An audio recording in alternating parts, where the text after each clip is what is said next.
What if one of the most celebrated moments in human history ever actually happened? What if the iconic images of Neil Armstrong and Buzz Aldrin walking on the moon were nothing more than an elaborate Hollywood production? This is the claim made by those who believe the Apollo moon landings were faked, a theory that has persisted for over half a century despite overwhelming evidence to the contrary. The idea that NASA staged the moon landings to win the Cold War space race against the Soviet Union has captured the imagination of skeptics, conspiracy theorists, and even ordinary people who question whether such an incredible feat was truly possible with 1960s technology. But when we examine the facts, the science, and the historical context, the moon landing hoax theory begins to unravel under scrutiny. One of the most common arguments made by hoax believers is the supposed anomaly of the American flag appearing to wave in the lunar footage. Since the moon has no atmosphere and therefore no wind, they argue, the flag should remain perfectly still. However, a closer look at the footage reveals that the flag only moves when the astronauts are handling it. The rippling effect comes from the flag's design. It was stored folded during the journey,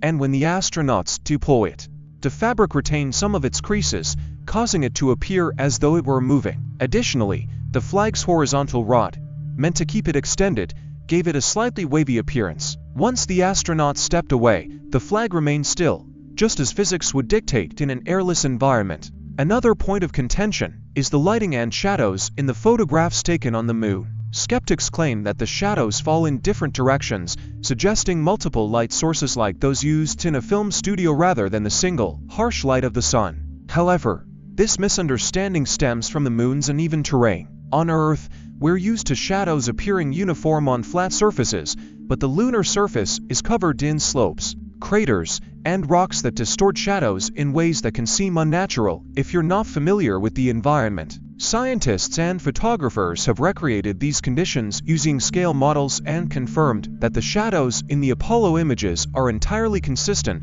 with a single light source. Then there's the question of why no stars are visible in the lunar photographs. Hoax proponents argue that since space is filled with stars, they should be clearly seen in the images, but this overlooks how cameras work. The Apollo astronauts were photographing bright, sunlit objects, the lunar surface, their white spacesuits, and the reflective spacecraft. To capture these properly, the cameras were set with fast exposure times and small apertures, which made faint stars invisible. The same effect happens on Earth when you take a photo of a brightly lit street at night. The stars won't appear, even though they're there. One of the more technical objections raised by skeptics is the danger posed by the Van Allen radiation belts, zones of intense radiation surrounding Earth. They argue that passing through these belts would have been fatal to the astronauts.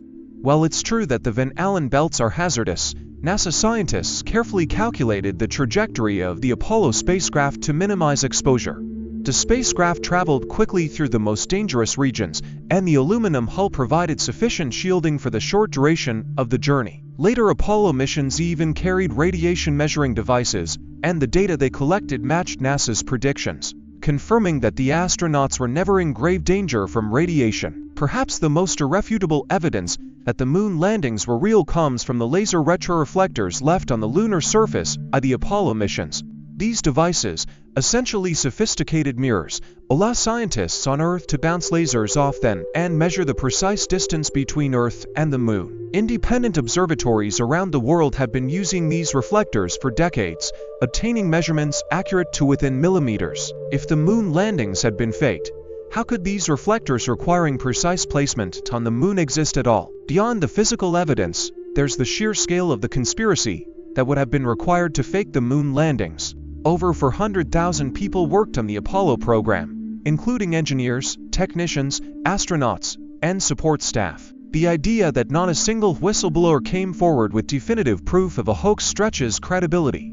Even the Soviet Union, which had every reason to expose an American fraud, monitored the Apollo missions closely and never disputed their authenticity. In fact, Soviet scientists tracked Apollo 11's journey and even requested samples of lunar soil, which NASA later shared. So why does the moon landing hoax theory persist? Part of the answer lies in human psychology. People are naturally drawn to conspiracy theories because they offer simple explanations for complex events, often playing on distrust of authority. The 1960s and 70s were a time of political upheaval. Vietnam, Watergate, and government secrecy eroded public trust, making it easier for people to believe in cover-ups.